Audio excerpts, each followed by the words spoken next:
الزمالك وبيراميدز في الدوري المصري بيقدموا لنا زينة كروي، لأن ده مستحيل يكون كورة ولعب من اللي احنا نفهمه.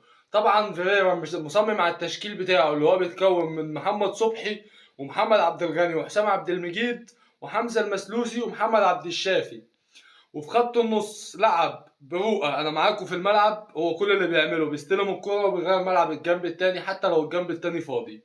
ودونجا اللي لبس كوبري من محمد حمدي في الشوط الاول يعتبر ما جاش في الشوط الثاني، يعتبر رؤى ما شوفوش في الملعب في الشوط الثاني خالص.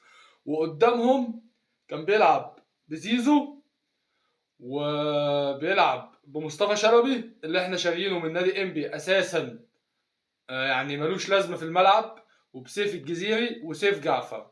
طبعا تشكيله احنا مصممين عليها بقالنا 7 8 ماتشات بدون جديد بنلعبوا بيها كل ماتش، وكل ماتش ما بنأديش، وكل ماتش الزمالك في حاله أسوأ من اللي قبله.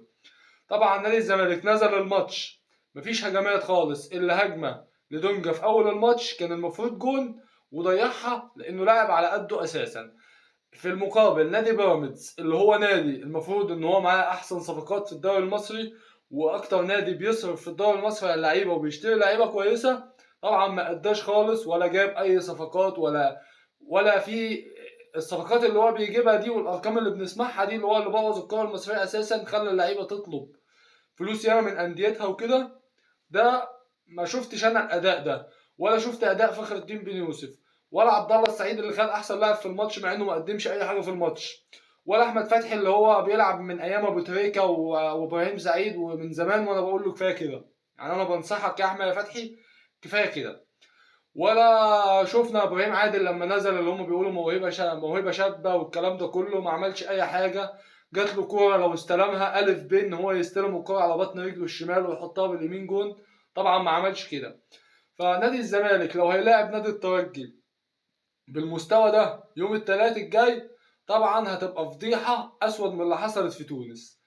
فبتمنى ان اللعيبه تفوق وتفوق وتحس ان هي بتلعب في نادي الزمالك، لان نادي الزمالك كده مستوى تعبان ومستوى ضعيف خالص.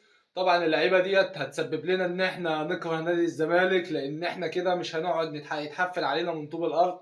يعني انا ببقى ماشي في الشارع واحد بيشجع الداخليه بيحفل عليا ويقول لي ان غلبناكم، واحد بيشجع غزل المحله بيحفل عليا ويقول لي غلبناكم، واحد بيشجع اسوان بيحفل عليا ويقول لي غلبناكم، يعني انا مش فاهم انا كده احفل على مين ولا مين يحفل عليا. فرق الدوري المصري كلها بقت بتحفل عليا. شكرا.